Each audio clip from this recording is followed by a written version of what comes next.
negara itu sudah mengadministrasi tentang pencipta dan juga penyanyi itu bagaimana mendapatkan haknya. Yang kita tahu itu adalah lewat LMK, dan kalau ada perdebatan tentang pasal-pasal itu, ya itu harusnya kan didiskusikan. Tetapi ini kan jadinya seperti ini tuh, kayak Lesti.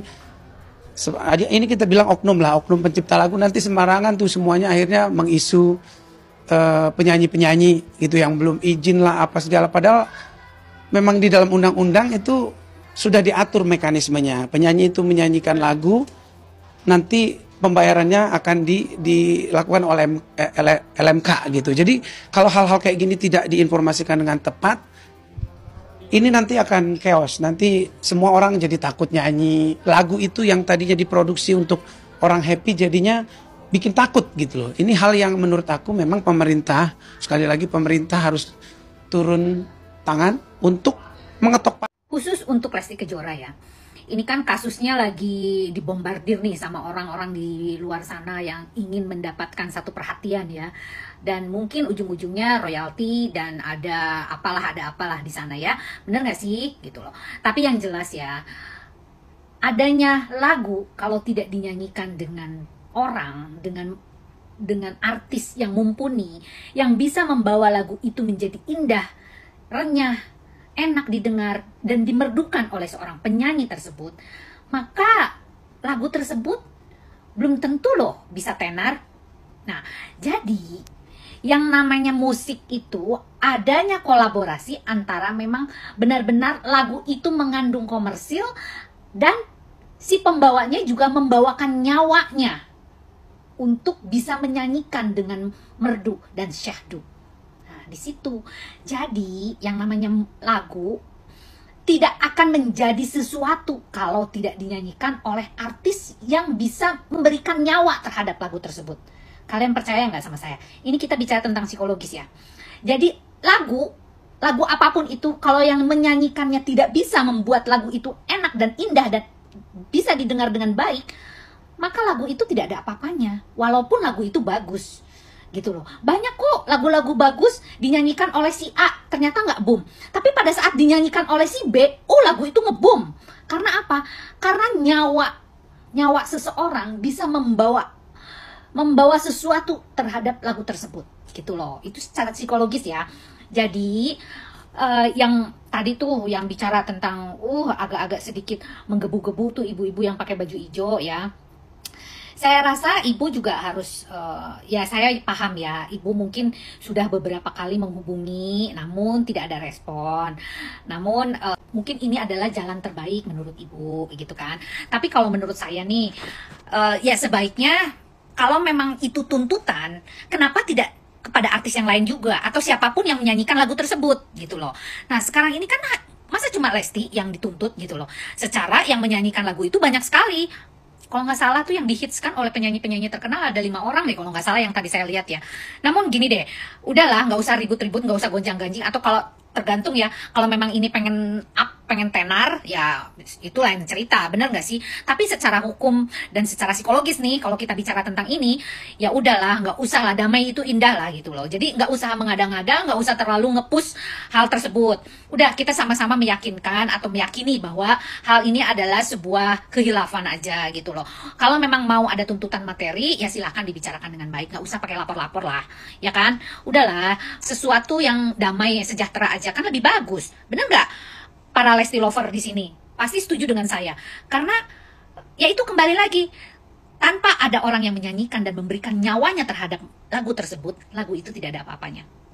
Jadi adanya kolaboratif antara lagu dan si penyanyi, tidak bisa hidup dalam satu nyawa saja, seperti itu. Oke? Salam Rita Gading. Kalian setuju nggak guys? Ayo coba tulis di sini ya, kita share bareng-bareng. Dia nggak bagus nyanyiin lagu itu, nggak mungkin dia menang, nggak mungkin sekarang dia jadi artis. Harusnya tahu terima kasih dong. Kita ketemu, ini maunya apa? Padahal apa aja sih? Mungkin boleh dikatakan lagu itulah yang mengangkat namanya. Dia bisa gitu menang di acara itu karena lagu tersebut. Kalau dia nggak bagus nyanyiin lagu itu, nggak mungkin dia menang, nggak mungkin. Kalau bukan karena lagu itu Lesti nggak akan jadi siapa-siapa. Kalau bukan karena lagu itu Lesti nggak akan juara. Kalau bukan karena lagu itu Lesti nggak akan menjadi artis. Kalau bukan karena lagu itu Lesti nggak akan terkenal seperti sekarang. Aduh, punten itu ya. mohon izin menanggapi, tapi sebelumnya punten kali ya, minta maaf kali, mohon maaf lahir dan batin ya Mbak. Mbak, saya ini salah satu Lesti Lover dari tahun 2014. Pada saat Lesti belum jadi apa-apa, dia baru ikut audisi di Dangdut Academy yang pertama di tahun 2014. Yang saya tahu, yang saya ingat selama ajang itu berlangsung, tidak pernah sekalipun Lesti membawakan lagu Bagai Ranting Yang Kering. Itu poin yang pertama. Poin yang kedua, Lesti harusnya berterima kasih kepada pencipta lagu, atau ya bisa bahasa kasarnya kasih duit lah ya kan. Tapi sekarang gini Mbak, kalau menurut saya pribadi ya, kalau seandainya saya yang menjadi pencipta lagu, terus Lesti membawakan lagu yang saya ciptakan, justru saya akan berterima kasih banyak sama Lesti. Karena apa? Karena dengan Lesti membawakan lagu yang saya ciptakan, akhirnya orang-orang yang tadinya nggak tahu lagu itu jadi tahu. Yang tadinya orang nggak suka lagu itu jadi suka. Karena apa? Karena dengan kualitas Lesti yang mempunyai suara yang sangat enak, sangat nyaman, sangat diterima oleh telinga, ya kan? Saya akan berterima kasih banyak. Karena apa? Karena yang tadinya orang nggak suka dangdut, mendengar suara Lesti jadi suka dangdut. Dan saya ini termasuk salah satu orang yang dulunya tidak suka dangdut. Tapi sejak saya mendengar Lesti menyanyi dangdut, jujur pada saat itu saya memulai untuk suka lagu dangdut. Bahkan sampai sekarang saya sangat suka. Bisa dibilang sekarang ini 80% hidup saya itu dangdut banget, ya kan? Jadi kalau ibaratnya kalau harus saya thank you tuh menurut saya tuh ya kita yang sebagai pencipta lagu, atau ini konteksnya ke Lesti ya, maksudnya ya saya akan berterima kasih banyak ke Lesti. Karena apa? Karena Lesti yang udah ngebuat lagu ini menjadi enak gitu ya. Lagu yang bagus, lagu yang apik, lagu yang cantik, kalau penyanyi yang nggak bisa membawakan tuh lagu, nggak akan jadi lagu yang bagus. It's nothing. Tapi berhubung lagu yang nyanyiin itu adalah Lesti, lagu apapun jadi enak. Yang tadinya lagunya biasa aja, karena pembawaan Lesti yang sangat luar biasa jadi enak. Banyak kok lagu-lagu yang dinyanyikan sama orang-orang gak enak didengar, tapi pas Lesti nyanyinya jadi enak banget. Banyak banget lagu itu. Nah, terus poin yang selanjutnya itu kan Lesti menyanyikan lagu Bagai Ranting Yang Kering itu pada saat di off air, dan itu pun udah berlalu sekitar udah lama ya, dari tahun 2018 itu berarti sekitar 7 tahun atau 8 tahun yang lalu.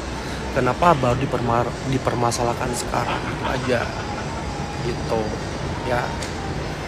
Pansos ya pansos, gak apa-apa sih kalau pansos. Itu gak mungkin menang kalau bukan karena lagu Kering-Kering. Coba bukan lagu itu, gak mungkin menang. Dia tuh menang karena lagu Kering-Kering gitu. Hei Mbak Baju Hijau, lu tahu nggak? Emang lu kira kalau orang menang itu karena lagunya? Itu efek kesekian-sekian lagu itu. Yang pertama sekali adalah satu, suaranya harus bagus, harus merdu, harus cocok itu suara. Kayak Lesti tuh suaranya merdu banget ya kan? Harus pintar membawakan lagu ya. Harus serasi, ton tidak lari-lari ya. Penampilan oke, mimik wajah waktu membawain lagu oke. Pokoknya semua dinilai, bukan karena dari lagu aja Mbak. Mau lagu sebagus apa aja, kalau pembawaannya, kalau suaranya tidak bagus, anyep kagak juara Mbak. Mbak Baju Hijau, jangan bikin gue trauma pakai baju hijau deh. Ya, jangan asal-asal deh. Ya, kalau ngomong lain kali agak-agak mikir yuk. Malu loh. Masa gara-gara lagu Kering-Kering Lesti menang? Kan itu kompetisi bukan sekali Mbak nyanyinya. Berkali-kali ada babak penyisihan, ada semifinal, ada final, ada bla bla bla bla bla. Dan itu nggak mungkin aja. Masa lagu Kering mulu dibawain? Ya nggak mungkin lah. Dan gue belum pernah loh lihat Lesti waktu di Indosiar itu bawa lagu Kering-Kering. Kayaknya yang lain-lain deh bawain lagu Kering. Lesti tuh nggak ada bawain lagu Kering-Kering Mbak. Mbak Baju Hijau, sini ketemu gue, mau gue pilok bajunya. Mau nggak gue pilok? Jadi warna hitam Mbak. Hah? Mau? Produsernya ada orang lain, kemudian IO-nya juga orang lain, kemudian yang mendapatkan uang dari tiket juga orang lain, bukan Lesti ya, produser atau IO ya. Nah, maka Lesti tidak bisa dikenakan pasal 113 ayat 1 huruf B. Itu ya. Nah, kemudian yang ketiga, pasal 113 ayat 2, tidak bisa dikenakan pasal